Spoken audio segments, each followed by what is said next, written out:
Hello everyone. Tonight we're diving into a story that'll send shivers down your spine.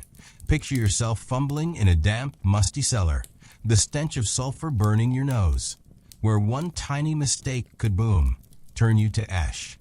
Welcome to the world of ancient alchemists, where they gambled their lives to turn lead into gold. Before you snuggle up in your blanket and dream of Netflix, hit that like button, drop a comment telling me where you're watching from, and let me know what time it is where you are. It's awesome to know who's joining us from all over the world. Now close your eyes. Not really, because you got to watch this video. But imagine waking up in a tiny town in 13th century Europe as the sun barely peeks out and you've got no Bluetooth speaker, no coffee, just a long day ahead in an alchemist workshop.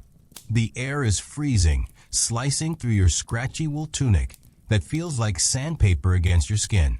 You yawn, your stomach growling, but breakfast is just a stale hunk of bread hard as a rock and a mug of watery ale. Yep, ale, because the water here is filthier than social media drama. The room you're in is an alchemist workshop, but don't picture anything glamorous. It's more like a pigsty, with a dirt floor, moldy stone walls, and a fire in the corner belching black smoke. The smell of sulfur and scorched metal hits you like someone cracked open a vial of toxic chemicals. On the table are cracked glass vials, bits of charcoal, and an old leather book filled with recipes you can't read because it's in Latin, a language you, a lowly apprentice, only mumble to sound vaguely impressive. You're not here for the love of science. Nah, you're here for gold. Gold, the shiny metal, the ultimate power, the stuff that could buy you a castle, wild parties, and the awe of the masses. But turning lead into gold? That's a madman's dream, and you know it's dangerous. One wrong mix of chemicals, one overcooked batch, and you could turn the workshop into a fireball, or, worse, breathe in poison gas and keel over in agony. So why do it? Because you've got no choice. You're dirt poor, and your master alchemist, a grizzled guy with a tangled beard and bloodshot eyes from staying up all night, promised you a cut if you succeed. Though you suspect he'll toss you out the second he gets the chance. Today, your master's in a fouler mood than usual. He just got rejected by some fancy noble from the capital, and now he's taking out on you. Hurry up, you idiot, he barks, his voice raspy from smoke and cheap wine. You scramble to scoop lead into the crucible, your hands shaking. The lead is heavy, cold, and dull, nothing special. But your master believes, with the right formula, it'll turn to gold.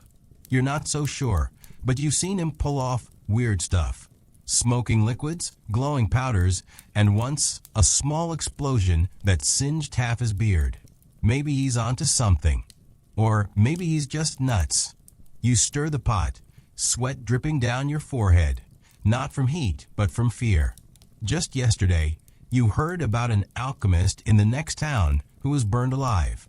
Not by accident, but because the townsfolk thought he was working with the devil.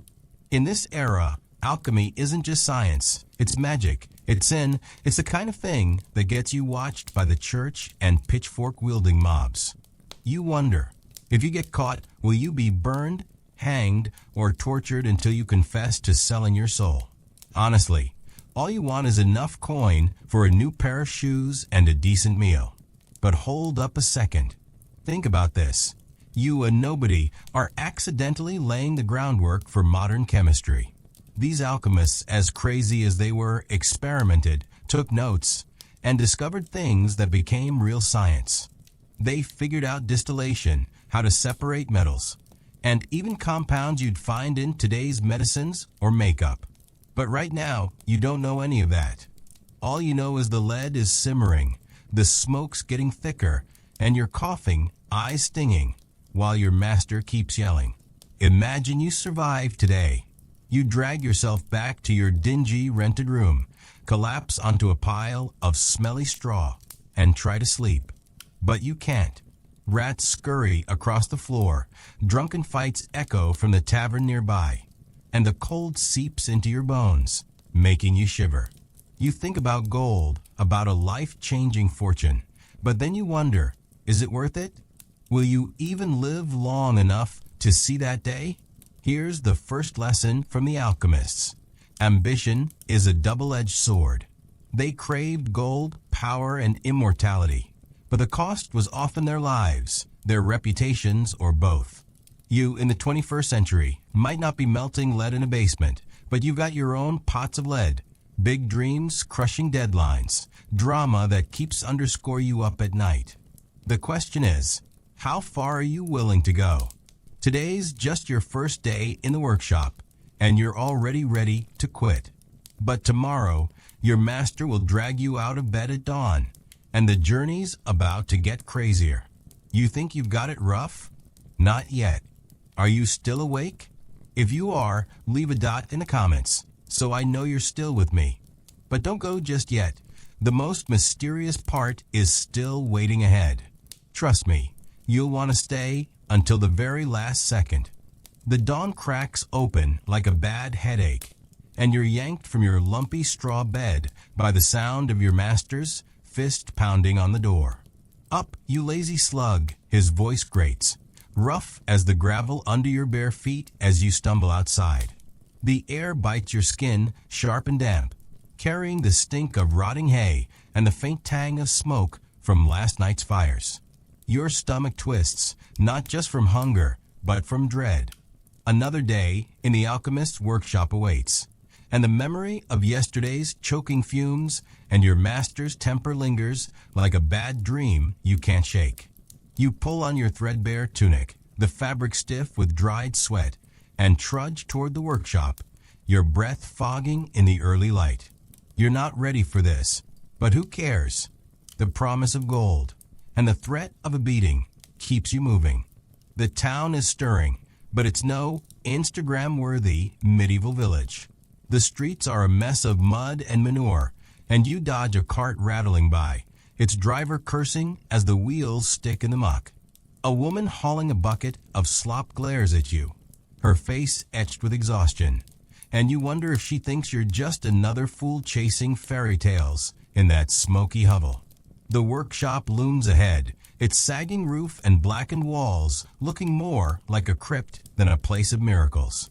You push open the creaking door, and the familiar stench hits you. Sulfur, charred wood, and something metallic that coats your tongue like a bad penny. The fire's already roaring, and your master is hunched over a table, muttering to himself, his fingers stained black from whatever he's been mixing. Late again, he snarls without looking up, tossing a rag at you. It smells like it's been used to mop up poison, but you catch it anyway and start wiping down the table, your hands stinging from the cold. The room feels smaller today, the walls closing in as the heat from the fire makes your skin prickle. You glance at the crucible from yesterday, still caked with lead residue, and your chest tightens. You're not just stirring pots, you're dancing on the edge of disaster. One wrong move, and you could be the next cautionary tale whispered in the tavern. But there's no time to dwell. Your master shoves a clay jar into your hands, its contents sloshing ominously. Mercury, he says, his eyes glinting with something between greed and madness. Handle it like your life depends on it, because it does. Mercury, you've heard the stories. The liquid silver that's supposed to be a key to the philosopher's stone, the mythical substance that'll turn lead to gold and grant eternal life. But you've also heard what it does to people. The trembling hands, the slurred speech, the slow descent into madness. You hold the jar at arm's length, your palms sweaty despite the chill, and try not to breathe too deeply as you pour it into a shallow dish. The mercury ripples like a living thing, mesmerizing and terrifying, catching the firelight in a way that makes your heart skip. It's beautiful, sure, but so is a viper before it strikes. You can almost feel it seeping into your skin, whispering promises of doom. Your master's voice snaps you back. Focus, you dolt. We're close this time. I can feel it. He's always saying that. But today, there's a feverish edge to his words, like he's chasing a high hill never catch. He hands you a scrap of parchment, the ink smudged and barely legible, listing ingredients: mercury, sulfur, salt, and something called vitriol. That sounds like it could burn through your soul. You don't know what half this stuff is, but you nod like you do, because questioning him means a cuff to the ear. You start grinding sulfur in a mortar, the yellow powder stinging your eyes and coating your fingers like cursed dandruff. The pestle slips in your grip, and you wince, imagining what would happen if you dropped it. A spark, a spill, a scream, your scream. The workshop is a cacophony of chaos. The fire crackles, spitting embers that singe your sleeve. The bellows wheeze as you pump air to keep the flames alive, each breath making your lungs burn. Your master's muttering grows louder, a mix of Latin and curses, and you catch fragments of his ramblings, the stone, the elixir, the divine spark. You wonder if he's talking to you, himself, or something else entirely. The air is thick with smoke, and your head throbs, a dull pulse that matches the rhythm of your grinding. You're not just tired, you're bone-weary, the kind of exhausted that makes you want to curl up in a corner and let the world burn. But you can't. Not when your master's watching. Not when the promise of gold is so close you can almost taste it, metallic and bitter. Let's pause for a second, because you need to feel this. Imagine you're not just in this workshop, but in the alchemist's mind. These guys weren't just mixing potions, they were chasing the impossible. They believed they could crack the code of the universe, bend nature to their will, and laugh in the face of death. Sounds like a startup pitch, right? But instead of coding apps in a sleek office, they were poisoning themselves in dungeons, driven by a mix of greed, desperation, and a weird kind of faith. You're not just an apprentice. You're a cog in a machine of obsession, and every day you're here, you're gambling with your sanity and your life. Back to the grind, literally. You're now mixing the mercury with sulfur, and the result is a red sludge that looks like congealed blood. Your master calls it cinnabar, and he's practically drooling as he scoops it into the crucible. "This is it," he whispers, his breath hot and sour. "The first step to the stone." You're not so sure. The mixture smells like a nightmare, and the fumes make your vision blur. You step back, coughing, and knock over a vial of something green and oily. It shatters on the floor, and your master's face twists in fury. "You clumsy fool," he roars, grabbing your collar. For a moment, you think he'll throw you into the fire, but he just shoves you toward the mess. "Clean it up. Now." You kneel, your knees aching against the cold stone, and start scraping up the shards. The green stuff burns your fingers, and you're pretty sure it's eating through your skin. You try not to think about it, focusing instead on the stories you've heard about other apprentices, like the one who went blind after a mercury spill, or the one whose hair fell out, then his teeth, then his mind.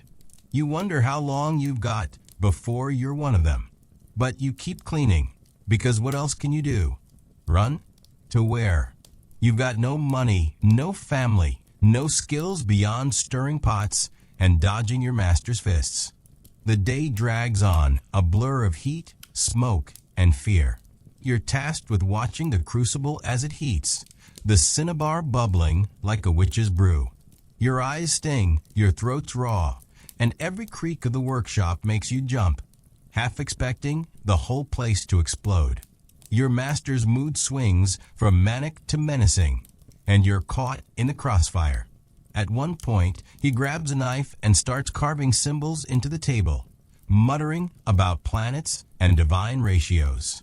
You don't understand, but you nod, because nodding keeps you alive. By late afternoon, the crucible is cooling, and your master peers inside, his face a mask of hope and dread. The result? A lump of blackened slag, nothing like gold. He curses, long and loud, and you brace for a blow that doesn't come. Instead, he slumps onto a stool, staring at the slag like it's a personal betrayal. Tomorrow, he mutters. Tomorrow we try again. You're not sure if he's talking to you or the universe, but you're too tired to care. Your hands are blistered. Your lungs feel like they're lined with ash, and your head's spinning from the fumes. You stumble outside, gulping fresh air that tastes like freedom, even if it's just for a moment. Here's the second lesson from the Alchemists. Failure is the crucible where dreams are forged or shattered. These guys failed over and over, poisoning themselves, burning their fortunes, and still they kept going. Why? Because the stakes were too high to quit. You've got your own failures, don't you? Missed deadlines, ghosted texts, plans that crashed and burned. The question is, do you keep stirring the pot or do you walk away? The alchemists didn't walk away, and it cost them everything. As you lean against the workshop wall, the sun dipping low, you hear the church bells tolling in the distance.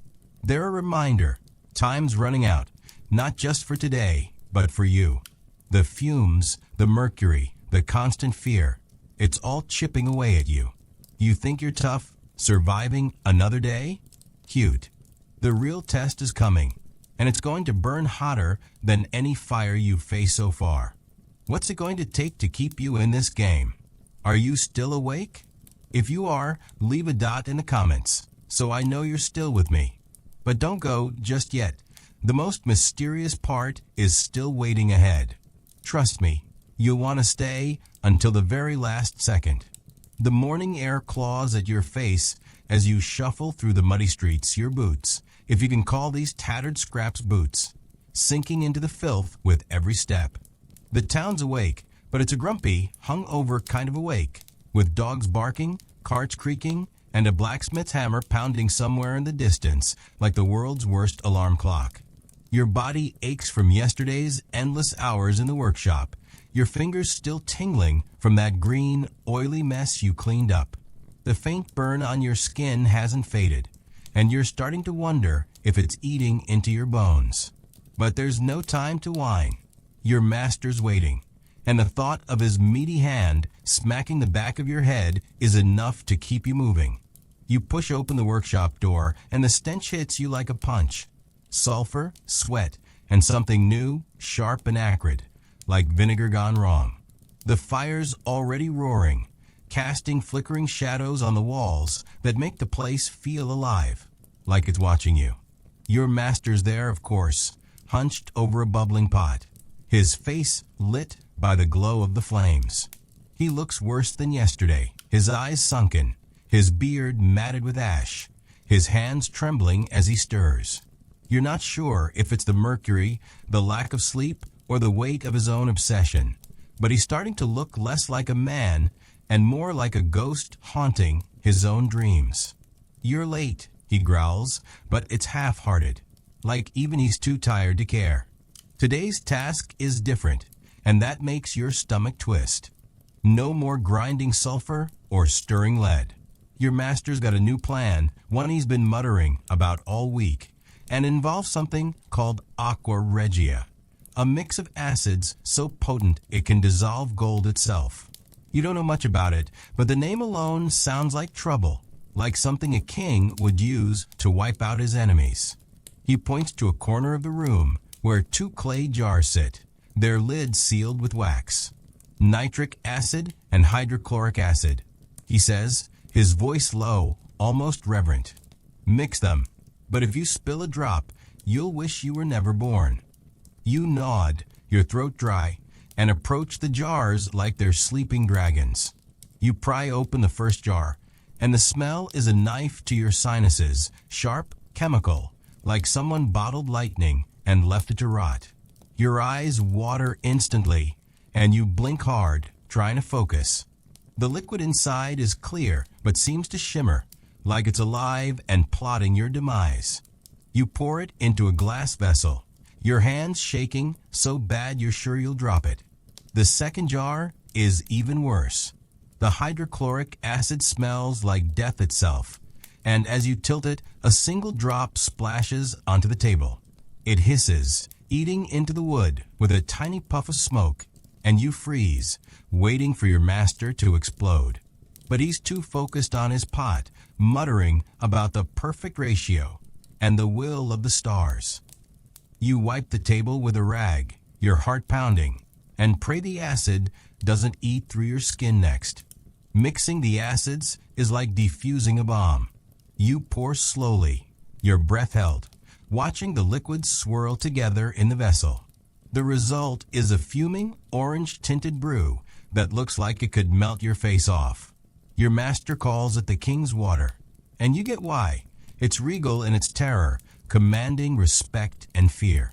He takes the vessel from you, his hand steadier than yours, and sets it over the fire. This, he says, his voice cracking with excitement, will purify the gold we make. It's the key. You're not sure what he means, but you nod anyway, because nodding is your survival strategy. The workshop feels hotter today, the air thick with fumes that cling to your skin like damp cloth. You're tasked with keeping the bellows going, pumping air into the fire to keep it blazing. Each push is agony. Your arms scream, your back throbs, and the heat makes your face feel like it's melting. The bellows wheeze like an old man's dying breath, and every so often, a spark flies out, singeing your sleeve or landing on the floor with a hiss. You're drenched in sweat, your tunic sticking to your chest, and the fumes from the aqua regia are making your head spin. It's like being trapped in a nightmare where the room's closing in, and the only way out is through. Your master's obsession is palpable now. He's pacing, muttering, his eyes darting between the pot and the acid. He's talking about the philosopher's stone again, but this time it's not just about gold. He's ranting about immortality, about defying death, about becoming a god. You're not sure if he's lost it or if he's onto something, but his words make your skin crawl.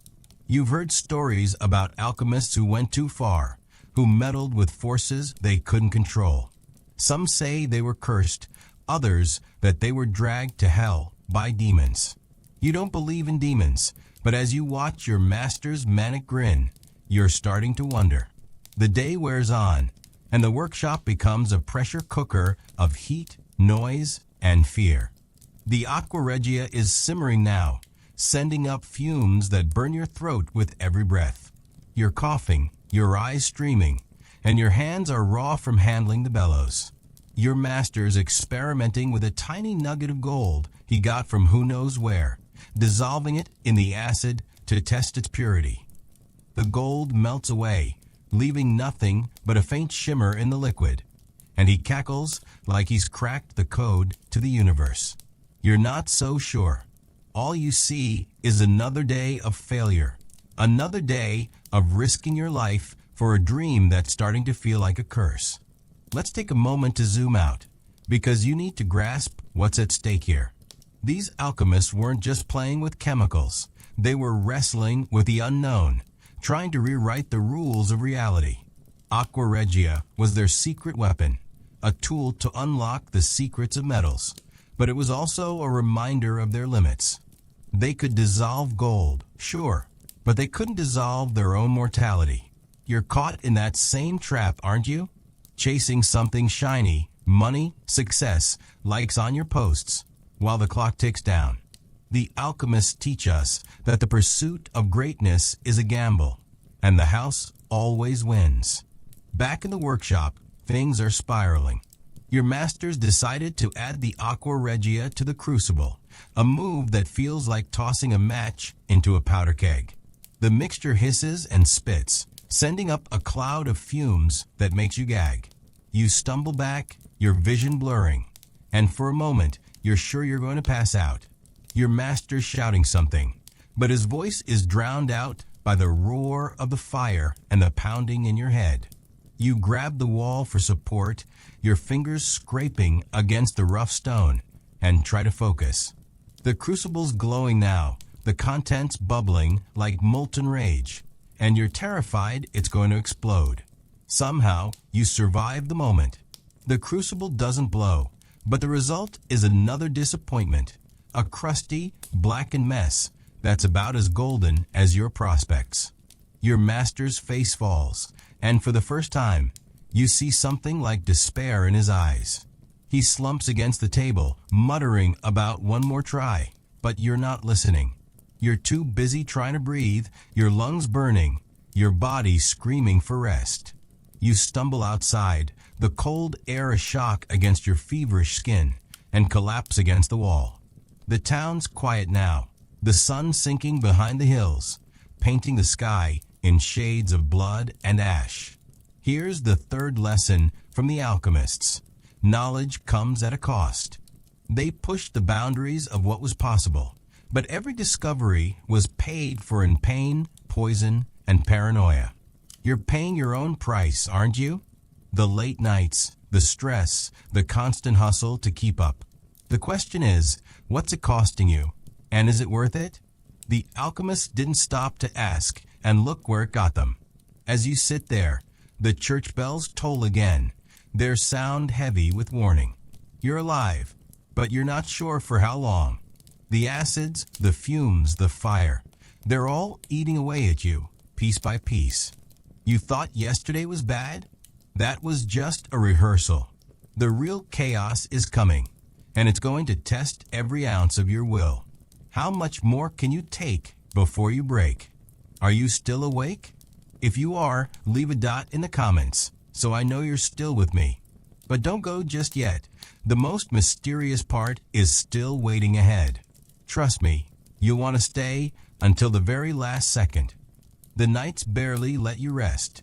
Your sleep plagued by the sharp sting of acid fumes still lingering in your nose, and the distant echo of your master's manic laughter. You're jolted awake by the creak of a workshop door, the sound slicing through the pre-dawn quiet like a knife.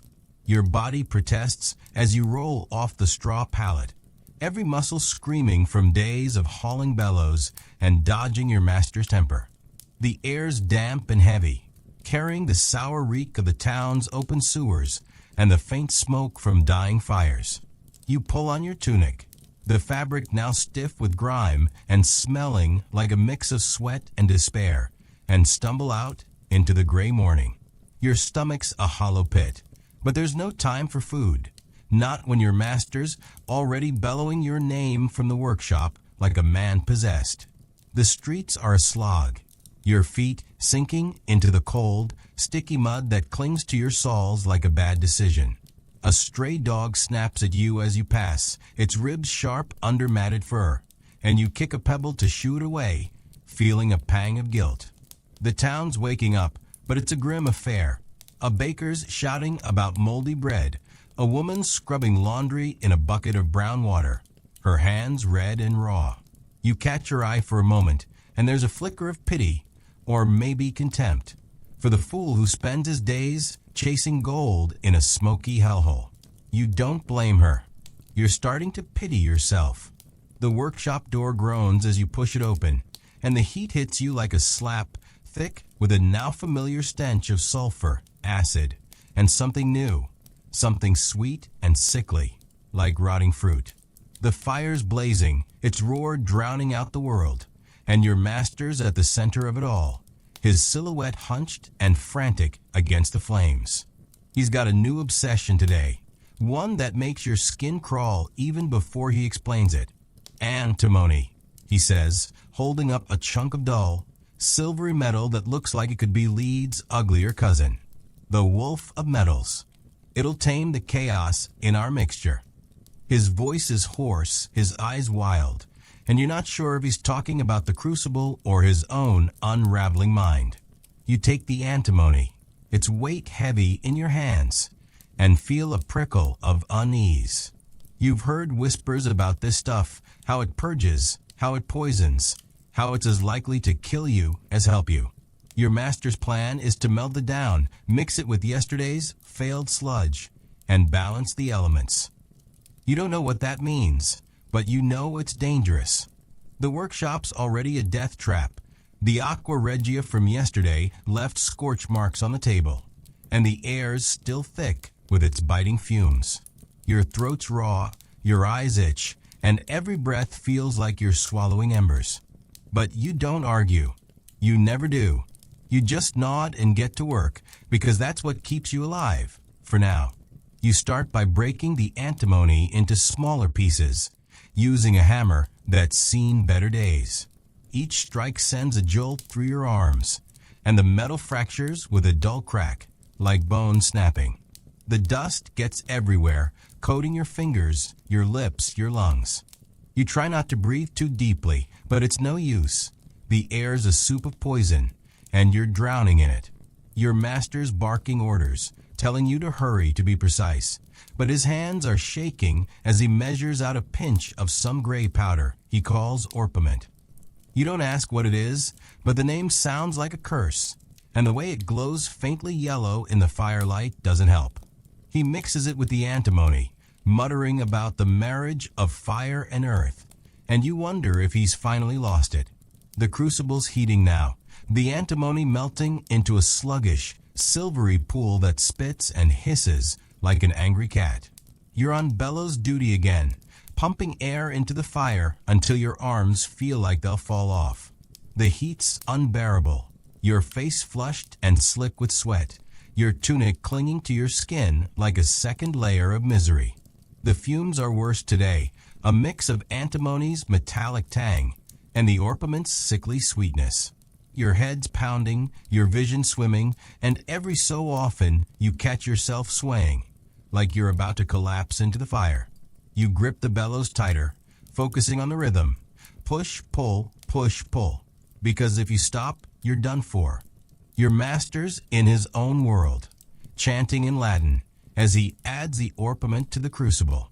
The mixture turns a violent red, bubbling and frothing like it's alive and furious.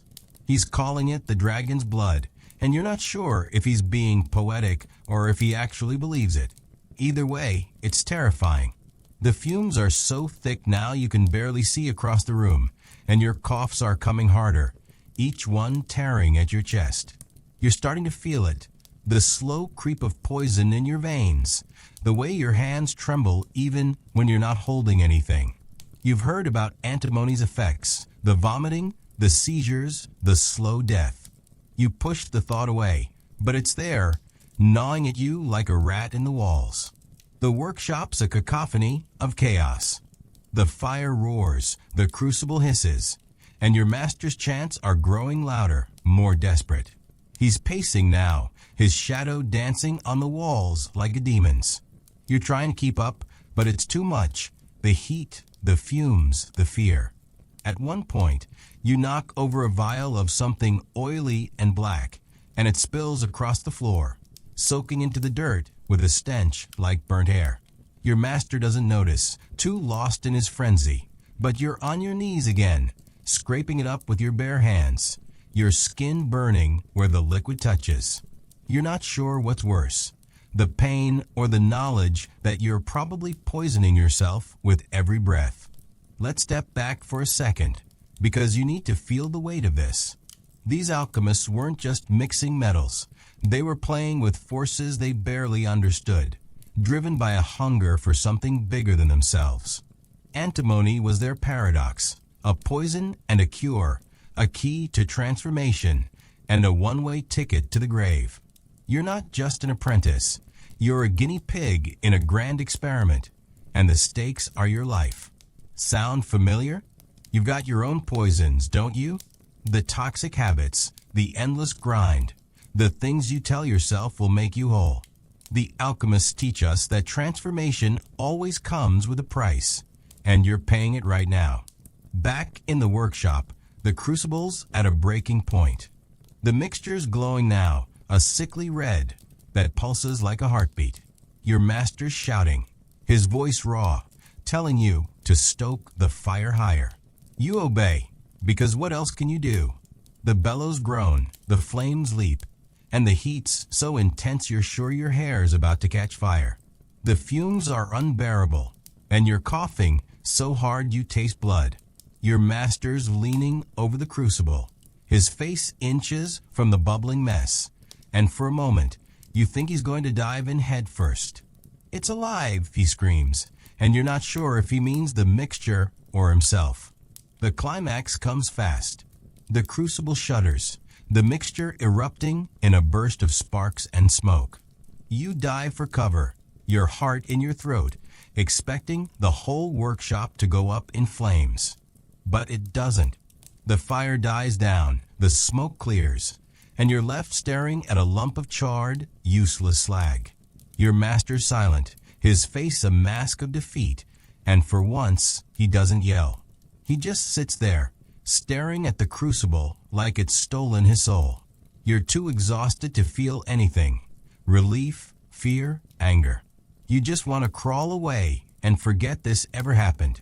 You stumble outside, the evening air a shock against your feverish skin. The town's settling into dusk, the sky bruised purple, the church bells tolling their endless warning. You lean against the workshop wall, your legs shaking, and try to breathe. Your lungs burn, your hands are blistered, and your head's a fog of pain and poison. You're alive, but you're not sure it's worth celebrating. Here's the fourth lesson from the Alchemists. Obsession blinds you to the cost. They chased their dreams with such ferocity, they forgot to count the bodies. Theirs included. You've got your own obsessions, don't you? The goals that keep you up at night. The hustle that's eating you alive. The question is, when do you stop? The alchemists didn't, and it broke them. As you slump there, the stars blinking into view, you hear a new sound, footsteps, heavy and deliberate, coming from the shadows. Someone's watching, and the hairs on your neck stand up. You thought the workshop was dangerous? That was just the beginning. What's waiting for you out there is going to make today look like a warm-up. How much longer can you play this game before it plays you? Are you still awake? If you are, leave a dot in the comments so I know you're still with me. But don't go just yet. The most mysterious part is still waiting ahead. Trust me, you'll want to stay until the very last second. The footsteps fade into the night, leaving you slumped against the workshop wall, your heart hammering like a war drum. The airs turn colder, biting through your sweat-soaked tunic, and the town's gone eerily quiet, save for the distant howl of a dog and the creak of shutters slamming shut. You're too exhausted to move, your body a map of aches and burns, but the prickle of unease keeps you alert. Someone was watching, you're sure of it, and in a place like this, that's never good news. You drag yourself to your feet, your legs wobbling like a newborn foal's, and stumble toward your rented room. The promise of a few hours, sleep the only thing keeping you going. But sleep feels like a luxury you don't deserve, not when the workshop's poisons are still crawling through your veins, and the memory of that glowing red crucible haunts your every step. You wake to a sky the color of ash, the air heavy with the threat of rain. Your room's a dank hole, the straw pallet damp and crawling with fleas that leave your skin itching like it's been kissed by fire. You're coughing before you're even upright, a dry, hacking sound that tastes of blood and ash. The antimony from yesterday, the aqua regia from the day before, it's all adding up, a slow poison you can't outrun. You splash your face with water from a cracked basin, but it's brackish and smells like the bottom of a well. Your reflection in the murky surface is a stranger's. Hollow eyes, sallow skin, and a tremor in your hands that wasn't there a week ago. You're falling apart, and you know it, but the workshop calls. And your master's voice is already echoing in your head, sharp and unyielding. The streets are slick with mud as you trudge toward the workshop, the town stirring with a sluggish resentment. A merchant's cart has overturned, spilling cabbages into the mire, and a crowd's gathered, shouting and shoving like it's the end of the world. You skirt around them, your head down, but you can't shake the feeling of eyes on you. Maybe it's the townsfolk whispering about the sorcerer's apprentice, who spends his days with a madman. Maybe it's the church sniffing out heresy in the smoke that pours from the workshop's chimney. Or maybe it's something worse, someone who knows what you're really up to and what it could cost. You quicken your pace, the mud sucking at your boots, and try to ignore the chill creeping up your spine. The workshop's a furnace when you arrive, the fire already roaring, the air thick with a new stench, something oily and metallic, like blood mixed with rust. Your master's there, of course, but he's not alone. A stranger stands in the corner, cloaked in dark wool, his face half hidden by a hood. He's tall, gaunt, with eyes that glint like polished steel, and his presence makes the room feel smaller, the walls pressing in. Your master's talking fast, his voice low and nervous, gesturing at a pile of parchments covered in cryptic symbols. You catch fragments of their conversation, the stone, the patron, the price, but you don't dare linger. You busy yourself with the bellows, your hands clumsy, your heart racing. Whoever this stranger is, he's not here for pleasantries. Your master snaps at you to fetch a jar from the shelf, his voice sharper than usual, and you obey, your fingers brushing against glass vials that feel like they're humming with danger. The jar he wants is filled with a dark, viscous liquid he calls oil of vitriol, and the name alone makes your stomach lurch. You've heard of vitriol, sulfuric acid, a beast that can burn through flesh and bone like a hungry wolf. You carry it to him, your hands trembling, and set it down with a care you'd give a sleeping viper. The stranger watches you, his gaze heavy, and you feel like a mouse under a hawk's stare. You turn away, focusing on the fire, but his presence lingers, a shadow that doesn't flicker with the flames. Today's experiment is bolder, riskier, and you can feel it in the air, thick with tension and the promise of disaster. Your master's mixing the oil of vitriol with a powdered metal he calls zinc, muttering about liberating the spirit and unlocking the divine. The stranger's silent, but his eyes never leave the crucible, and you wonder what he's expecting, gold, miracles, or something darker. You're on stirring duty now, the wooden paddle heavy in your hands, the mixture hissing and popping like a living thing. The vitriol's fumes are brutal, clawing at your throat, and your eyes stream with tears you can't wipe away. Your cough's worse, a wet, rattling thing that shakes your whole body, and you're starting to taste blood with every breath. The workshop's a pressure cooker, the heat and noise building to a crescendo. The fire roars, the bellows groan, and your master's chanting again, his voice rising over the chaos like a preacher at a witch trial. The stranger's still there, his silence louder than any shout, and you're caught in the middle, stirring a pot that could kill you all. The mixture's turning strange now, a sickly green that glows faintly, like moonlight trapped in a swamp. Your master calls it the emerald essence, and he's practically vibrating with excitement, his hands shaking as he adds a pinch of something white and crystalline. You don't know what it is, but it smells like death, and the way it dissolves into the mixture makes your skin crawl. You're dizzy now, the fumes and heat blurring your vision, and every stir of the paddle feels like lifting a mountain. Your master's shouting at you to keep going, but his voice is distant, muffled by the pounding in your head. The stranger steps closer, his cloak brushing against the table, and you catch a glimpse of his face, pale, sharp, with a scar running down one cheek like a warning. He says something to your master, too quiet for you to hear, and your master's face goes white. You don't know what's happening, but you know it's bad. The mixture's bubbling harder now, spitting green sparks that burn tiny holes in your sleeve, and you're sure it's going to explode. You step back, your hands shaking, and bump into a shelf, knocking over a vial of something blue and oily. It shatters, the liquid pooling on the floor with a hiss, and your master's head snaps toward you, his eyes blazing. "You idiot," he roars, but the stranger raises a hand, silencing him. "Let it be," the stranger says, his voice low and smooth, like oil sliding over a blade. You freeze, your heart in your throat, and scramble to clean up the mess, your fingers burning where the liquid touches. The stranger watches, his eyes unreadable, and you wonder if he's here to help or to destroy. The crucible's at its peak now, the green mixture glowing brighter, the fumes so thick you can barely breathe. Your master's chanting busting, his voice a feverish chant. It's coming. The stone. The elixir. You're coughing harder, blood speckling your lips, and your vision's fading. The room spinning like a carousel. The stranger's closer now, his hand on your master's shoulder, and you catch a glimpse of a dagger at his belt, its hilt gleaming with a cruel promise.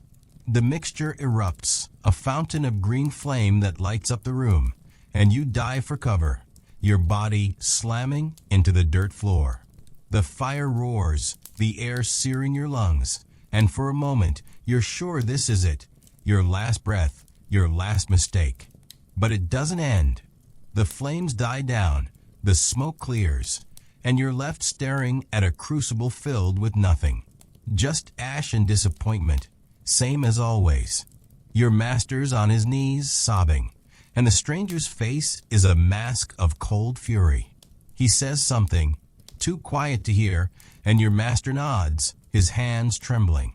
You're too weak to move, your body a wreck, your mind a fog of fear and pain. The stranger turns to leave, his cloak swirling, and you catch his eyes one last time, eyes that promise trouble, eyes that know too much. You crawl outside, the night air a knife in your lungs, and collapse against the wall. The town's silent, the stars hidden by clouds, and the church bells toll, slow and heavy, like a countdown. Your body's breaking, your mind's fraying, and the stranger's footsteps echo in your head, a warning you can't ignore. Here's the fifth lesson from the Alchemists. Power attracts predators. They chased gold and glory, but it made them targets, for patrons, for rivals, for men with daggers and secrets. You've got your own predators, don't you? The pressures, the expectations, the eyes watching your every move. The question is, who's watching you, and what do they want? The alchemists didn't see it coming, and it cost them everything. As you lie there, the rain starting to fall cold and sharp, you feel it, the weight of eyes on you again, somewhere in the dark. You thought the workshop was hell? That was just the spark. The real fire's coming, and it's going to burn everything you know to the ground. How much fight do you have left when the wolves start circling? Are you still awake? If you are, leave a dot in the comments, so I know you're still with me. But don't go just yet. The most mysterious part is still waiting ahead. Trust me, you'll want to stay until the very last second. The rain's coming down harder now, a cold, relentless sheet that soaks through your tunic and turns the mud beneath you into a greedy, sucking mire. You're still slumped against the workshop wall, your body a wreck of coughs and shivers, the taste of blood sharp on your tongue. The stranger's footsteps are long gone, swallowed by the storm, but his shadow lingers in your mind, those steel-cold eyes and the glint of his dagger haunting you like a ghost. The church bells have stopped, leaving only the drum of rain and the occasional crack of thunder to keep you company. You should move, find shelter, but your legs feel like lead, and the thought of dragging yourself back to that flea-ridden room is as appealing as another day in the workshop. You're not sure what's worse, the poison in your lungs or the fear knotting your gut. You force yourself up, the mud squelching under your palms, and stagger through the empty streets. The town's locked itself away, shutters bolted, doors barred, as if the storm's a punishment for sins nobody dares name. Your boots, barely more than rags now, slip on the slick cobblestones, and you catch yourself against a wall, your breath ragged. The rain's washing away the workshop stench, but it can't wash away the memory of that green flame, your master's sobs, or the stranger's quiet menace. You're starting to see it now. The workshop isn't just a place of failure.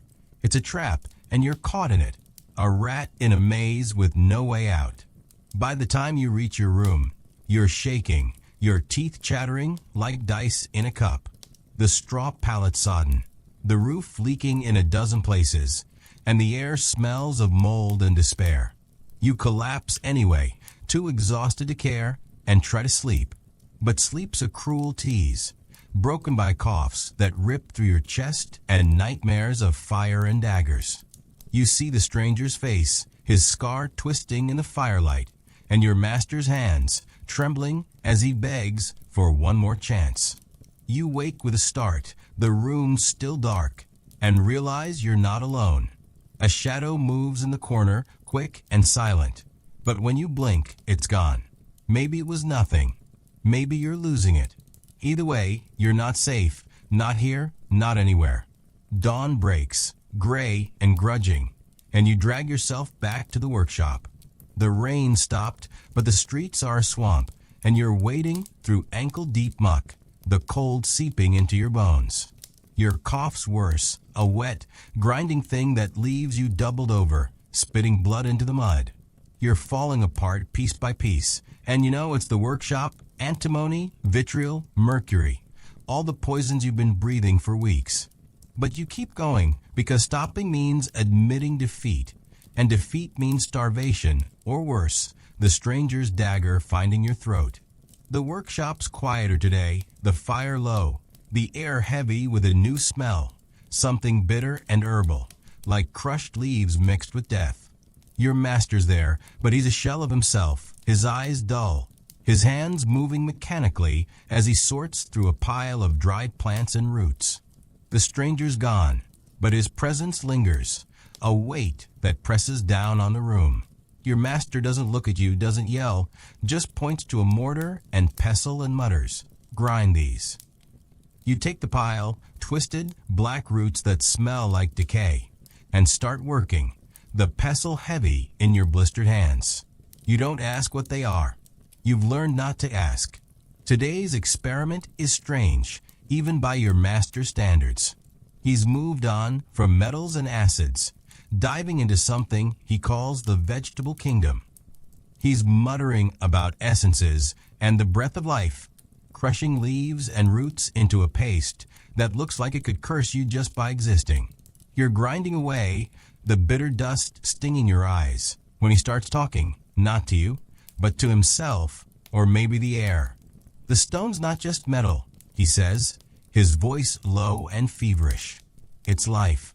It's spirit. We've been too narrow, too blind." You're not sure what he means, but the way he's crushing those roots, his knuckles white, makes you think he's chasing something bigger than gold, something that scares you more than the fire ever did. The workshop's a different kind of hell today. The fire's low, but the air's thick with the herbal stench, and every breath feels like you're swallowing poison. Your cough's relentless, each one a knife in your chest, and your hands are shaking so bad you can barely hold the pestle. Your master's mixing his paste with a liquid he calls spirit of wine, a clear, sharp-smelling stuff that burns your nose worse than the vitriol.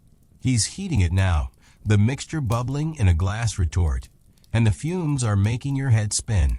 You're on bellows duty again, but your arms are weak, and every push feels like it's tearing you apart. The room's swaying, the walls pulsing, and you're not sure if it's the fumes or your body giving up. Your master's talking faster now, his words a jumble of Latin and madness. He's calling the mixture the elixir of life, saying it'll cleanse the soul and defy the grave. You're not buying it. All you see is a bubbling, brown sludge that smells like a graveyard, and all you feel is the slow creep of death in your lungs. But he's lost in it, his eyes bright with a fire you haven't seen in days. He's pouring the mixture into a new vessel, a delicate glass flask that looks too fragile for this world, and you're terrified it's going to shatter. You're right to be scared. The flask cracks under the heat, a sharp snap that makes you jump, and the mixture spills, hissing on the table like an angry snake. Your master curses, his voice raw, and you're scrambling to clean up before he turns his rage on you. The liquid's hot, burning your fingers, and the fumes are worse up close, a punch to your senses that leaves you reeling. You're coughing so hard you can't breathe, your vision blurring, and for a moment, you're sure you're going to collapse. But you don't. You keep going, because that's what you do. You survive, one miserable moment at a time. Your master's already moved on, mixing a new batch, his hands trembling but relentless. He's not giving up, and neither can you, not when the alternative is a life of nothing. Let's pause, because you need to feel this. These alchemists weren't just chasing gold, they were chasing eternity, a way to cheat death itself. The elixir of life was their holy grail, a dream that drove them to madness and beyond. You're not just stirring pots, you're part of a quest that's bigger than you, bigger than your master, bigger than this filthy town. But it's killing you, isn't it? The fumes, the fear, the endless grind. You've got your own elixirs, don't you? The things you cling to, thinking they'll save you. Work, ambition, that one more scroll before bed. The alchemists teach us that the search for salvation is a trap, and you're neck deep in it. Back in the workshop, the day's unraveling. The new mixture's bubbling again, the fumes thicker, the air heavier. Your master's chanting, his voice a low drone that blends with the fire's crackle and your own ragged breaths. You're swaying on your feet, your body screaming for rest. But there's no rest here, only work and madness. The mixture's turning black now, a tar-like sludge that clings to the glass. And your master's calling it the black stage, saying it's the death before rebirth. You don't care about rebirth. You just want to breathe without pain, to sleep without nightmares, to live without the shadow of that stranger's dagger. The climax comes quietly, almost anticlimactically. The mixture cools, the fumes fade, and you're left with a flask of black, useless goo. Your master stares at it, his face blank, and for a moment, you think he's going to cry again. But he doesn't. He just sets the flask down and starts cleaning, his movements slow and mechanical, like a man who's forgotten how to hope. You're cleaning too, your hands raw, your coughs echoing in the quiet. The workshop feels empty without the stranger, but his absence is its own kind of threat, a promise that he'll be back. You stumble outside, the evening air sharp and clean, a cruel contrast to the poison in your lungs. The town's settling into night, the sky a bruise of purples and grays, and you lean against the wall, your body trembling. The rain's left puddles that reflect the stars, and you stare at them, wondering how long you've got left. Your cough's worse, your hands shake, and the stranger's eyes are burned into your mind. Here's the sixth lesson from the alchemists. Hope is a poison sweeter than any elixir. They chased immortality, believing every failure brought them closer, but it only dragged them deeper into the grave. You've got your own hopes, don't you? The dreams that keep you going, even when they're killing you. The question is, how long do you hold on before you let go? The alchemists never let go, and it consumed them. As you stand there, the wind carrying the faint toll of bells, you hear it again, footsteps, slow and deliberate, coming from the dark. You're too tired to run, too broken to fight. You thought the workshop was your crucible? That was just the forge. The real test is coming, and it's going to smelt your soul to ash. What do you do when the darkness calls your name? Are you still awake? If you are, leave a dot in the comments, so I know you're still with me. But don't go just yet. The most mysterious part is still waiting ahead. Trust me, you'll want to stay until the very last second. The footsteps don't come closer, but they don't fade either, hovering just beyond the edge of your hearing, a taunt wrapped in shadow. You're frozen against the workshop wall, the night's chill sinking into your bones, your breath shallow and ragged from a cough that's tearing you apart. The stars are gone, smothered by clouds, and the town sunk into a silence so deep it feels like the world's holding its breath. Your body's a wreck, lungs burning, hands trembling, skin raw from days of acid and ash.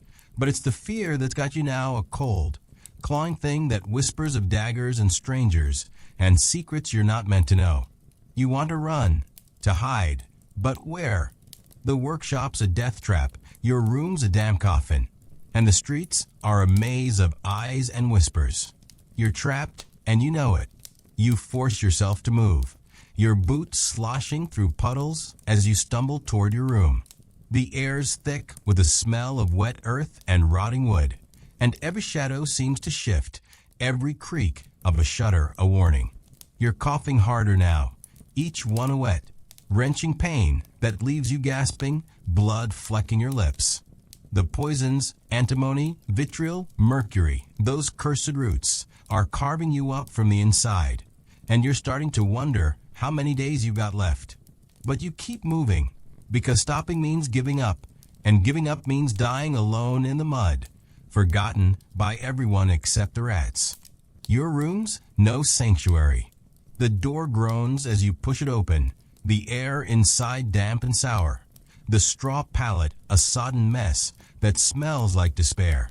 You collapse onto it anyway, your body folding like a broken marionette, and try to sleep. But sleep's a thief, slipping through your fingers, leaving only nightmares, green flames, your master's hollow eyes, the stranger's scar twisting in the dark. You wake with a start, your heart pounding, and the room feels wrong, the air too still. You swear you hear breathing, soft and deliberate, but when you sit up, there's nothing, just the drip of water through the leaking roof and the scuttle of something small community college. You lie back down, your chest heaving, and tell yourself it's just the fever, the poison, the fear. But you can't shake the feeling that you're being watched. Dawn creeps in, gray and heavy, the sky a bruise that refuses to heal. You drag yourself up, your body screaming, and splash your face with water from the basin. It's foul, tasting of rust and rot, but it's all you've got. Your reflection in the murky surface is a ghost's, cheeks sunken, eyes bloodshot, hands shaking like leaves in a storm. You're dying, slow and ugly, and you know it. But the workshop calls, and your master's voice is a whip in your mind, driving you forward. You pull on your tunic, the fabric stiff with grime and blood, and head out, each step a battle you're losing. The streets are a quagmire, the mud thick and greedy, pulling at your boots like it wants to swallow you whole. The town's stirring, but it's a grim, resentful waking. Merchants cursing the rain, women hauling buckets of filthy water, children darting through the muck, their laughter sharp and cruel.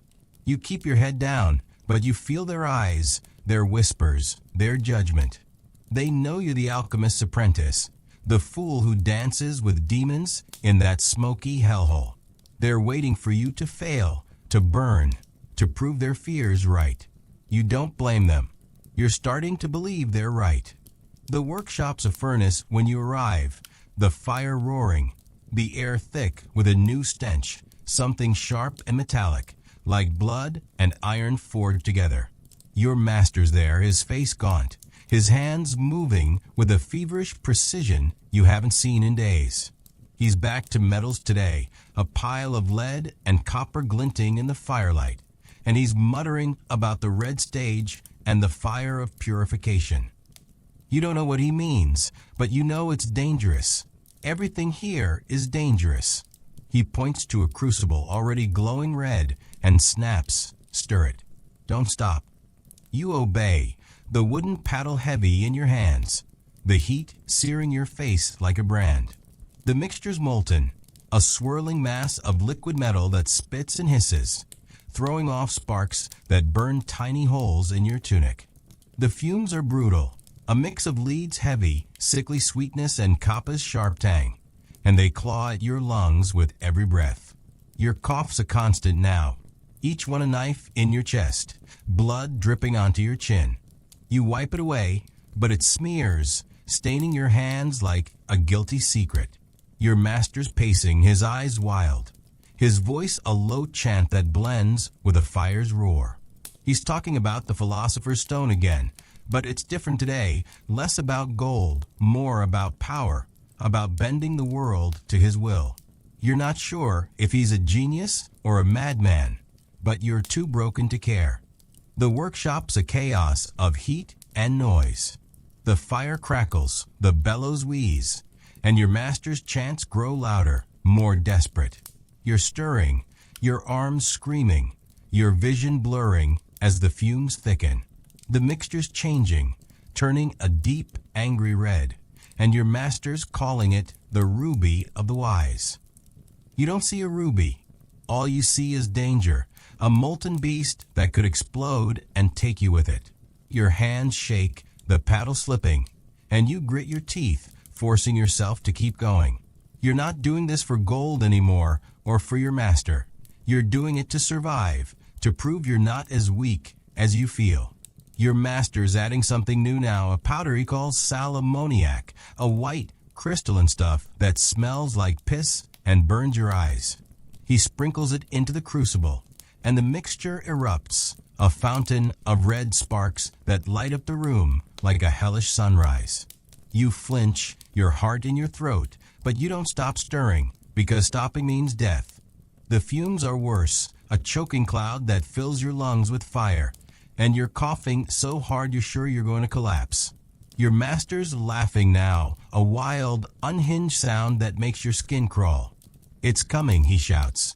The stone, the power. You don't believe him, but you're too weak to argue, too broken to care. The day grinds on, a blur of heat, pain, and fear. Your master's experimenting with the mixture, adding drops of something he calls aqua fortis, a pale, fuming liquid that smells like lightning and death. The crucible's glowing brighter, the red deepening, and the fumes are so thick you can barely see. Your cough's a death rattle, your body a trembling wreck, and every stir of the paddle feels like it's tearing you apart. Your master's lost in his mania, his hands dancing over the crucible, his voice a feverish prayer. You're just trying to breathe, to stay upright, to not die in this filthy, burning hole. Let's step back, because you need to feel the weight of this. These alchemists weren't just melting metals. They were chasing godhood, a way to reshape the world in their image. The red stage was their pinnacle, the moment of transformation, but it was also their downfall, a dream that burned them alive. You're not just an apprentice. You're a witness to a war against nature, and you're losing. You've got your own wars, don't you? The battles you fight every day, the dreams that keep you bleeding.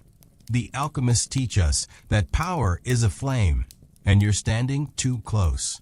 The crucible's at its peak now, the red mixture pulsing like a heartbeat, the fumes a suffocating shroud. Your master shouting, his voice raw, his hands trembling as he adds one final ingredient, a pinch of something black and oily that smells like the grave. The mixture roars, a burst of flame and smoke that sends you staggering back, your arm shielding your face. The fire surges, the air searing your lungs, and for a moment you're sure this is it, your end, your failure, your ashes scattered in the mud. But the flames die, the smoke clears, and you're left staring at a crucible filled with nothing. Just a charred, useless lump, same as always. Your master's silent, his face a mask of devastation, his hands clenched into fists. You're too weak to feel anything, relief, despair, anything. You just stand there coughing blood, your body a ruin, your mind a fog. Your master turns away, his shoulders slumped, and starts cleaning, his movements slow and defeated. You do the same, your hands raw, your coughs echoing in the quiet. The workshop feels hollow, a tomb for dreams that never lived. You stumble outside, the evening air a knife in your lungs, and collapse against the wall. The town's dark, the sky a void, and the church bells toll, slow and heavy, like a funeral. Your body's breaking, your soul's fraying, and the stranger's eyes are still out there, watching, waiting. Here's the seventh lesson from the alchemists. Dreams are a fire that consumes. They chased the stone, the power, the glory, and it burned them to nothing. You've got your own fires, don't you? The ambitions that scorch your nights, the goals that leave you bleeding. The question is, how long do you burn before you turn to ash? The alchemists never stopped, and it destroyed them. As you sit there, the dark closing in, you hear it again. Footsteps, closer now, deliberate. A promise of something worse than fire. You're too broken to run, too tired to care. You thought the workshop was your hell? That was just the ember. The inferno's coming, and it's going to swallow you whole. What's left of you when the flames take everything? Are you still awake? If you are, leave a dot in the comments so I know you're still with me. But don't go just yet.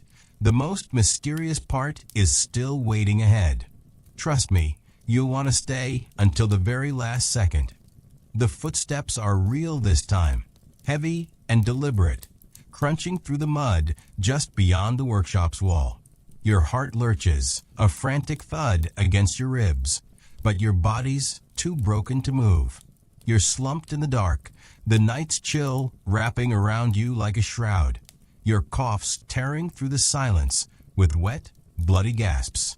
The air smells of damp earth and the faint, acrid ghost of the workshop's fumes, clinging to your skin like a curse. You strain to listen, your breath held despite the pain, but the footsteps stop, replaced by a low, guttural whisper. Words you can't make out, but their tone is sharp, like a blade being drawn. You're not alone, and the realization hits you like a fist. The stranger, or someone worse, is out there, and they know exactly where you are. You force yourself to your feet, your legs trembling, the mud sucking at your boots as you press against the wall for support. Your hands are shaking, blistered and raw, and every cough feels like it's ripping your lungs apart. You're a wreck, poisoned by weeks of antimony, vitriol, and mercury. Your body a battlefield of burns and tremors. But fear is a cruel master, and it drives you forward. You stumble toward the workshop door, the only place you know, even though it's as much a trap as the streets. The darkness is thick, the town swallowed by shadows, and the church bells are silent, leaving you with nothing but the pounding of your own pulse and the distant howl of a wind that feels like it's mourning you. Inside, the workshop's a dying beast, the fire reduced to embers, casting a faint, flickering glow across the room. The air's still heavy with the metallic tang of yesterday's failure, mixed with the sour reek of spilled chemicals and your master's desperation. He's there, slumped over the table, his head in his hands, surrounded by scattered parchments and broken vials.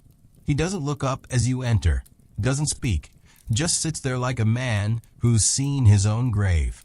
You're not sure if he's drunk, defeated, or both, but his silence is worse than his usual rants. You close the door behind you, the creak loud enough to make you wince, and for a moment, you think you hear those footsteps again, just outside. You freeze, your hand on the latch, but there's nothing, just the wind, or maybe your own paranoia. You don't dare speak, not with your master like this, not with the weight of the stranger's eyes still pressing on you. Instead, you busy yourself with cleaning, your hands moving mechanically, scraping up the blackened slag from the crucible, wiping down the table where the aqua fortis left its scars. The work's mindless, but it's all you've got to keep the fear at bay. Your coughs punctuate the silence, each one a reminder of the poison eating you alive, and your vision blurs, the room tilting like a ship in a storm. You grip the table, your knuckles white, and try to focus, but the world's slipping, and you're not sure how much longer you can hold on. Your master stirs, finally, his voice a low rasp. "It's not enough," he mutters, not to you, but to the air, his hands clawing at the parchments. The fire, the metals, the elixirs, it's not enough. You don't know what he means, but the despair in his voice is a blade, cutting through the haze of your own pain. He's talking about the stone again, but it's different now, less a dream, more a noose tightening around his neck. You want to ask to understand, but your throat's too raw, your courage too thin. Instead, you keep cleaning, your hands trembling, the slag crumbling under your fingers like the ashes of hope. Today's different, though you're not sure why. There's no fire to stoke, no crucible to stir, just a strange, heavy quiet that feels like the calm before a storm. Your master's sorting through his parchments, his fingers stained with ink and ash, muttering about the final stage and the white eagle. You've heard him talk like this before: red stages, black stages, endless stages. But this feels final, like he's betting everything on one last throw of the dice. He pulls out a small, sealed vial. Its contents a milky, opalescent liquid that catches the dim light like a trap star. The dew of heaven, he calls it, his voice reverent, and you're not sure if it's a chemical or a prayer. He sets the vial on the table, his hand steady for the first time in days, and starts preparing a new mixture. No metals this time, no acids, just herbs, salts, and that strange, glowing liquid. You're tasked with grinding a pile of white crystals he calls niter, their sharp, biting smell making your eyes water and your coughs worse. The pestle's heavy, your arms weak, and every motion sends a jolt of pain through your chest. The workshop's cold without the fire, the air damp and heavy, and the silence is oppressive, broken only by your master's low chants and the scrape of your pestle. You're not sure what he's making, but you know it's dangerous. Everything here is dangerous. The mixture comes together slowly, a pale, shimmering paste that smells like salt and sorrow. Your master's careful, his movements precise, like he's handling a relic or a bomb. He adds the dew of heaven, drop by drop, and the paste begins to glow, a soft, eerie light that makes the room feel alive. You're mesmerized, despite yourself, the glow pulling you in like a moth to a flame. Your master's chanting now, his voice a low drone, words you don't understand but feel in your bones. Latin, maybe, or something older, something that makes the air hum with power. You're stirring the mixture, your hands shaking, the glow reflecting in your eyes, and for a moment you believe, really believe, that this might be it, the stone, the miracle, the end of all this suffering. But belief is a traitor. The mixture shifts, the glow fading, the paste turning gray and lifeless. Your master's chant falters, his hands freezing, and the room's silent again, the weight of failure crushing you both. He stares at the mixture, his face a mask of devastation, and you're waiting for the explosion, the rage, the blow that always comes. But it doesn't. He just sits there, his shoulders slumped, his eyes empty, and you realize he's got nothing left. You're cleaning again, your hands moving on instinct, the gray paste sticking to your fingers like regret. Your coughs are louder now, echoing in the quiet, and every breath is a battle you're losing. Let's pause, because you need to feel this. These alchemists weren't just chasing gold or immortality. They were chasing meaning, a way to make sense of a world that chewed them up and spit them out. The white eagle was their last hope, the final stage of transformation, but it was also their mirror, showing them the truth. They were mortal, flawed, and doomed. You're not just an apprentice. You're a witness to their reckoning, and it's breaking you too. You've got your own reckonings, don't you? The moments when you see your dreams for what they are, fragile, fleeting, and never enough.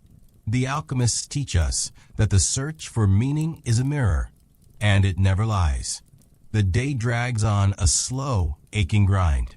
Your master's trying again, mixing a new batch, but his hands are clumsy now, his chants half-hearted. You're grinding more niter, your arms trembling, your coughs shaking your whole body.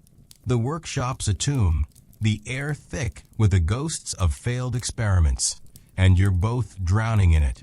Your vision's fading, the room spinning, and every breath feels like your last. You're not sure how much longer you can do this, but you keep going, because stopping means admitting you're done, and you're not ready for that, not yet. The door creaks open, sudden and sharp, and you jump, the pestle slipping from your hands. It's not the stranger, not this time. Just a boy, scrawny and wide-eyed, carrying a message sealed with wax. Your master takes it, his hands shaking, and breaks the seal. His face goes white, his eyes darting to you. Then away. They're coming, he whispers, and you don't need to ask who. The stranger, the church, the mob, it doesn't matter. They're coming, and they're bringing judgment with them. You stumble outside, the evening air a shock against your feverish skin, and collapse against the wall. The town's dark, the sky a void, and the church bells toll, slow and heavy, like a heartbeat slowing to a stop. Your body's a ruin, your mind a tangle of fear and fatigue, and the footsteps are back, closer now, a promise of something worse than death. Here's the 8th lesson from the Alchemists. The world punishes dreamers. They chased the stone, the elixir, the truth, and it made them outcasts, heretics, prey.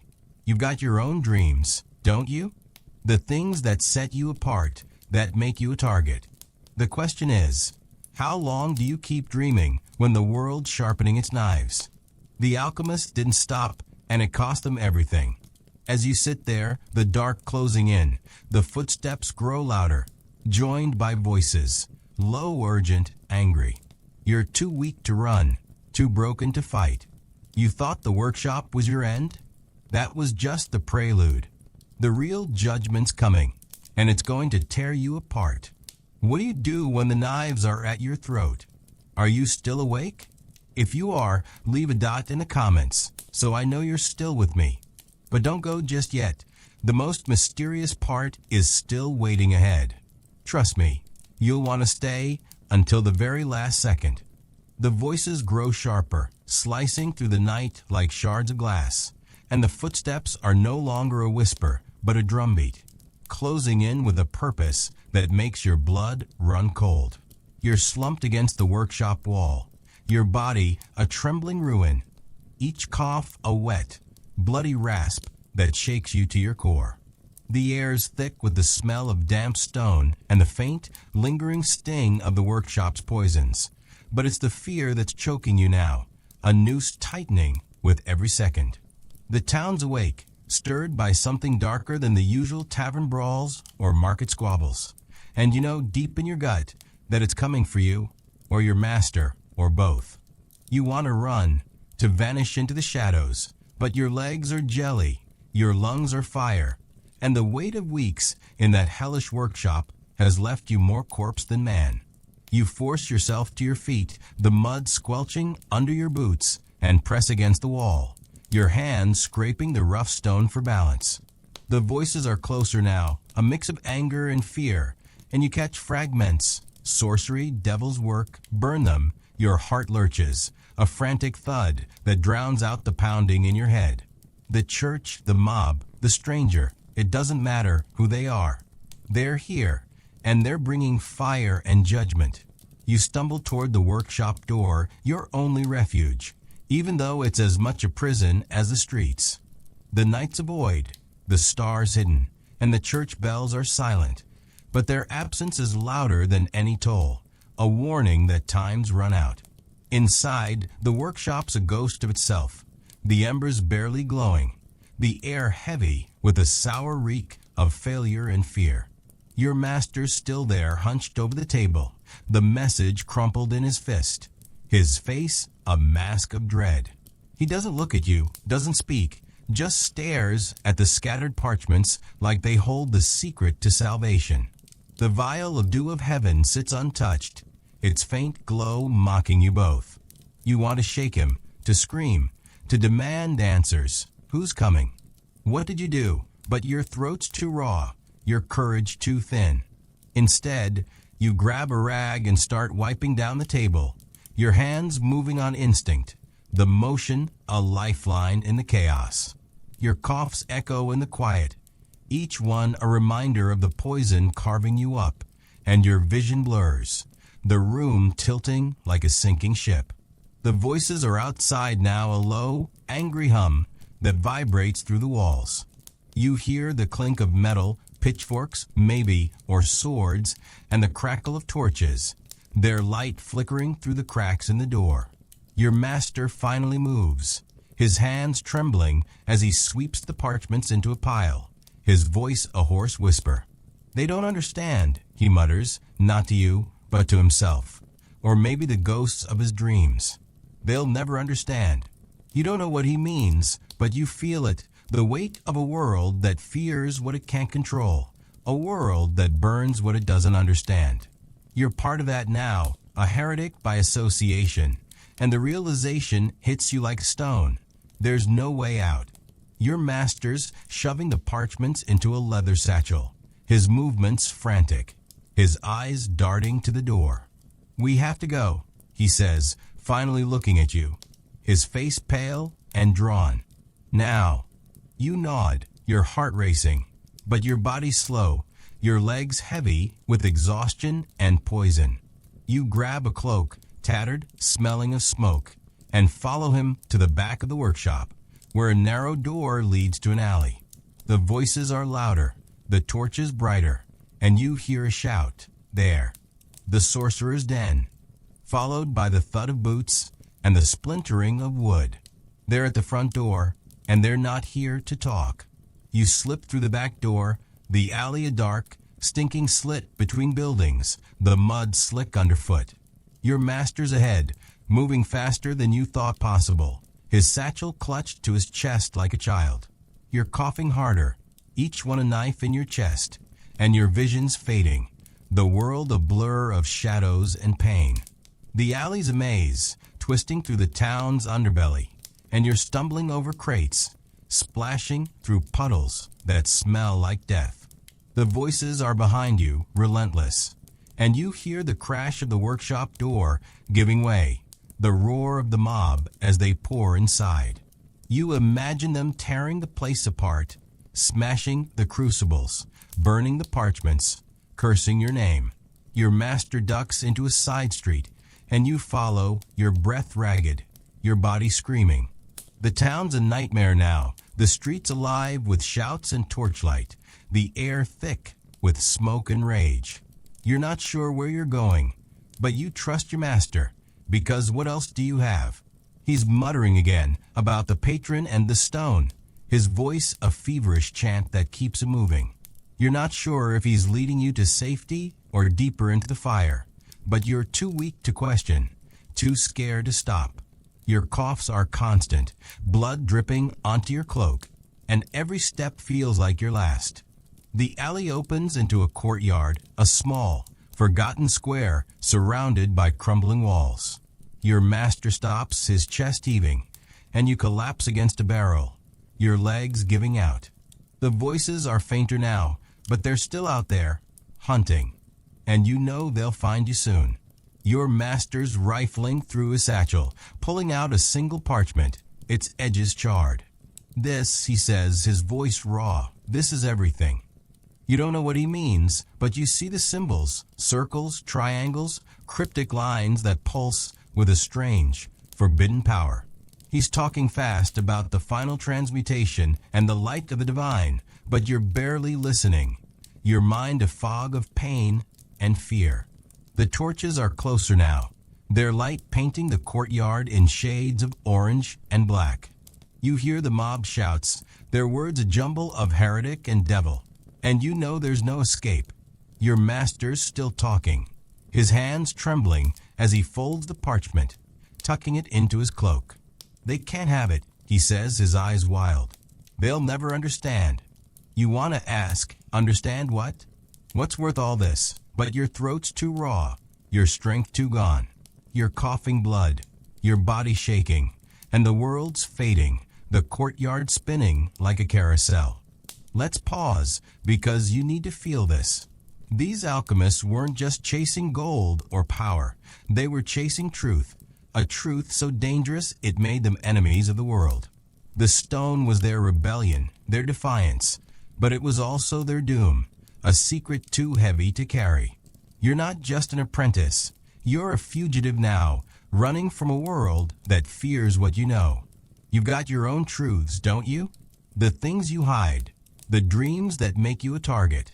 The alchemists teach us that truth is a flame, and it burns everyone who holds it.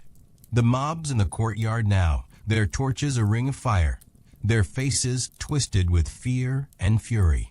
Your master's on his feet, clutching the satchel, his voice a defiant shout.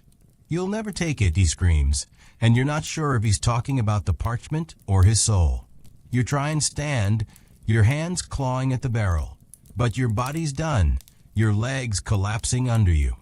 The mob's closing in, their pitchforks gleaming, their voices a roar that drowns out your coughs. You see the stranger among them, his scar sharp in the torchlight, his eyes locked on your master. And you know this was his plan all along, judgment, delivered with fire and steel. Your master's running, darting toward a gap in the crowd, but he's slow, his body as broken as yours. You're crawling, your hands sinking into the mud, your coughs a desperate plea for air. The mob's on him, their hands grabbing, their torches swinging, and you hear his scream, sharp and final, as they drag him down. You're screaming too, or trying to, but it's just blood and pain, your voice lost in the chaos. The stranger's watching, his face calm, and you realize he's not here for you, not yet. You're nothing, a shadow, a witness to your master's end. You collapse, the mud cold against your cheek, the world fading to black. The mob's voices are distant now, their torches a blur, and you're alone, your body a ruin, your mind a tangle of fear and loss. You're not sure if you're alive or dead, but you feel it, the weight of your master's dream, the parchment, the stone, all of it pressing down on you, a burden you never wanted. Here's the 9th lesson from the Alchemists. Truth makes you a martyr. They chased the stone, the elixir, the divine, and it turned them into outcasts, hunted and hated. You've got your own truths, don't you? The things that set you apart, that make you run. The question is, what do you do when the mob comes for you? The alchemists stood their ground, and it killed them. As you lie there, the mud swallowing you, the stranger's footsteps return, slow and deliberate, a promise of something worse than the mob. You're too weak to move, too broken to care. You thought the workshop was your doom? That was just the spark. The real fire's here, and it's going to burn you to nothing. What's left when the world takes everything? The mud's cold against your face, a greedy, clinging weight that pulls you down, as if the earth itself wants to claim you. Your body's a ruin, racked by coughs that tear through your chest, each one a bloody, gasping plea for air you can't find. The stranger's footsteps are closer now, deliberate and unhurried, cutting through the fading roar of the mob and the crackle of their torches. You're sprawled in the courtyard, the world a blur of pain and shadow, your master's scream still echoing in your ears, a sound you'll carry to your grave, if you even make it that far. The air's thick with smoke and the sour stink of fear, and you're alone, or nearly so, with a stranger's presence looming like a storm about to break. You want to move, to fight, to live, but your strength's gone, bled out into the mud along with your hope. You claw at the ground, your fingers sinking into the muck, and manage to drag yourself a few inches, your breath a ragged sob. The footsteps stop, and you feel his eyes on you, cold and unyielding, like a predator sizing up its prey. You don't look up, you can't, but you know it's him, the scarred man with the dagger, the one who watched your master fall. The mob's voices are distant now, their torches a faint glow at the edge of the courtyard, and you realize they've left you behind, their rage spent on your master's broken body. But the stranger's here, and he's not done. You're not sure if he's come to kill you, to question you, or to claim whatever secrets your master died protecting. But you know one thing, you're not ready to face him. A hand grabs your shoulder, rough and strong, and you're yanked upright, the world spinning as pain shoots through your chest. You try to scream, but it's just a cough, blood splattering your lips, and you're staring into the stranger's face, pale, sharp, his scar a jagged line in the torchlight. His eyes are empty, not angry, not cruel, just nothing, like he's seen too much to feel anything anymore. "Where is it?" he says, his voice low, a blade wrapped in silk.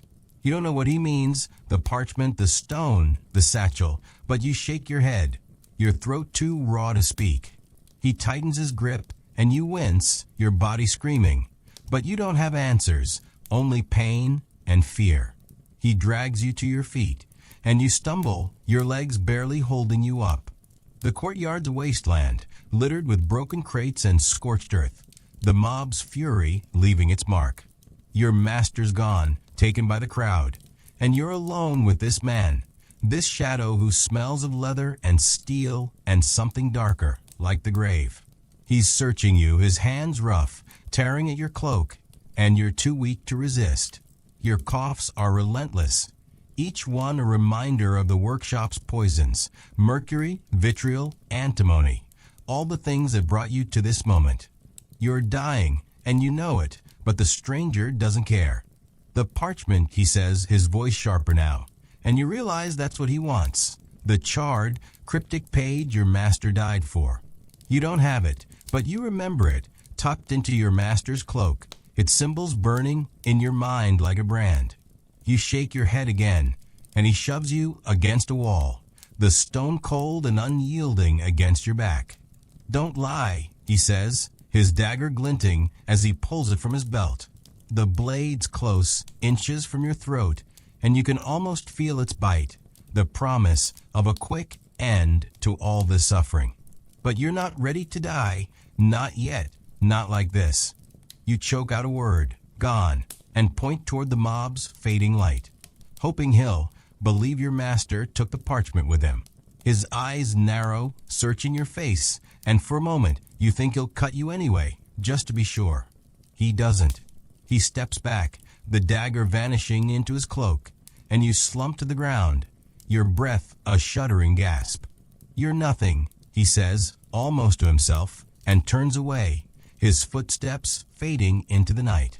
You're alone again, the courtyard silent, the mob gone, the stranger gone, but the weight of his words lingers, heavy as the mud pulling you down. Nothing.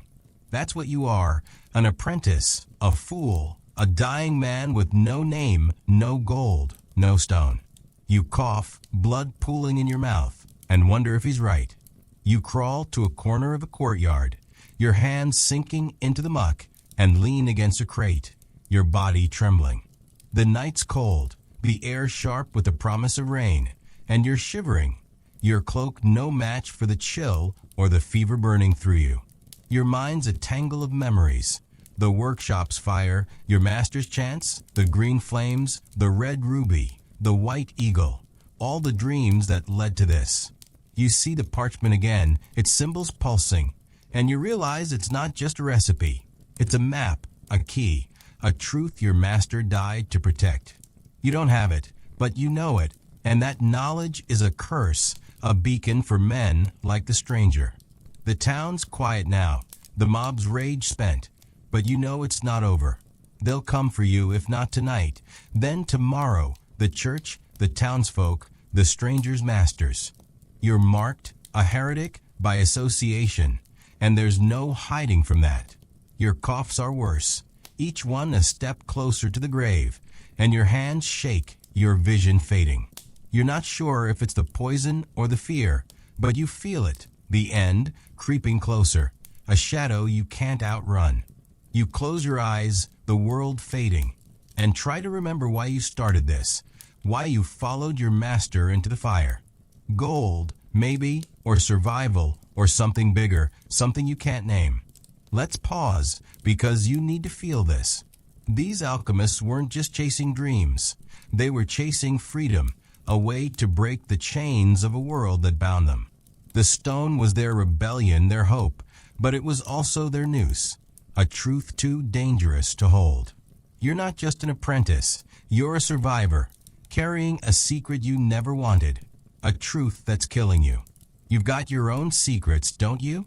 The things you bury, the dreams that keep you running. The alchemists teach us that freedom comes at a price, and you're paying it now, in blood and mud and fear. You open your eyes, the courtyard swimming back into focus, and realize you're not alone. A figure moves in the shadows, not the stranger, but someone else, smaller, quieter. A boy, the same one who brought the message, his eyes wide with fear. He's holding something, a scrap of parchment, torn and stained. And you know it's the one your master died for. He thrusts it into your hands, his voice a whisper. He said to keep it safe, he says, and then he's gone, darting into the dark before you can speak.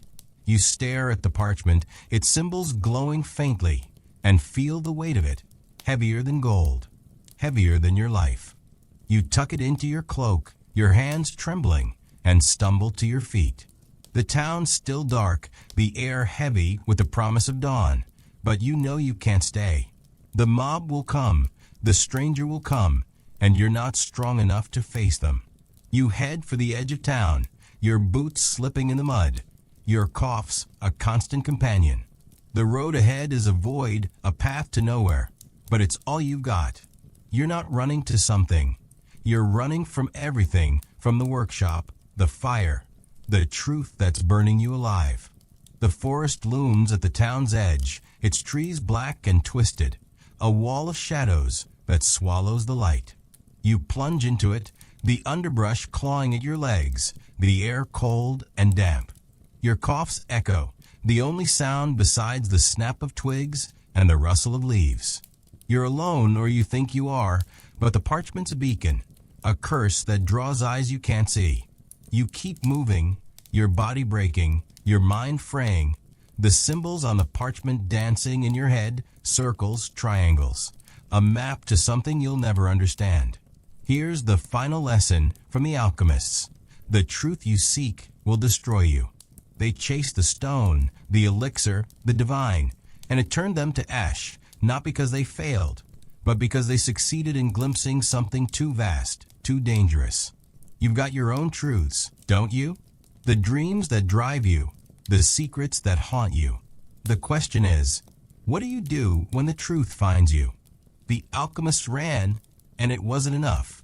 As you stumble through the forest, the parchment heavy in your cloak, you hear it, footsteps, faint but growing louder, a promise of pursuit.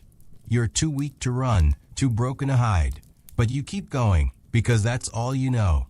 The workshop's gone, your master's gone, and you're carrying the last spark of their dream, a flame that's going to burn you to nothing. You thought the fire was behind you? That was just the beginning. The real inferno's waiting, and it's coming for you. What do you do when the truth is all you have left?